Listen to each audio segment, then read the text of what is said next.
ஓம் Shakti Parashakti TN 2026 அடுத்து பெரிய சக்தி. இல்லை இப்போ அரசியலில் இருக்கிறவங்க நடிகத்துக்கு வர்றாங்களா, அதை வேண்டாம்னு தடுத்தோமா இல்லையே. அந்த மாதிரி நடிகர்கள் அரசியலுக்கு வர்றதை பற்றி ஒன்றும் தப்பு கிடையாது. அரசியலுங்கிறது ஒரு நல்ல ஒரு களம், நடிப்பு திரையுலகன்றது ஒரு நல்ல களம். இந்த களத்துலேருந்து அந்த களத்துக்கு போகிறாங்க, அந்த களத்துலேருந்து இந்த களத்துக்கு வராங்க. இதில் என்னத்தை தப்பு கண்டியா, யார் வேணாலும் வரலாம், அவனும் தப்பு இல்லை. இந்த படத்தில் தான் நான் மாப்பிள்ளையோட ஃபஸ்ட்டு வந்து அவருடைய டைரக்ஷன் நடிக்கிறேன். இதுக்கு முன்னாடி திருமணம் படத்துலேயே மாப்பிள்ளை கூட நடித்தாச்சு.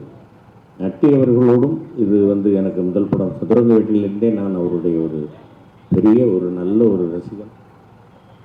இந்த மாதிரி விஜய் அவர்களோடும் நடித்திருக்கிறேன். இந்த படத்தில் தான் என்னுடைய அன்பு மகள் இந்திரஜாவோடு நடித்திருக்கிறேன். தம்பிராமையா மாப்பிள்ளை இளவரசம் வச்சா நாங்கள் எல்லோரும் நிறைய படங்களில் நடிச்சிருக்கிறோம், சேர்ந்து நடிச்சிருக்கிறோம்.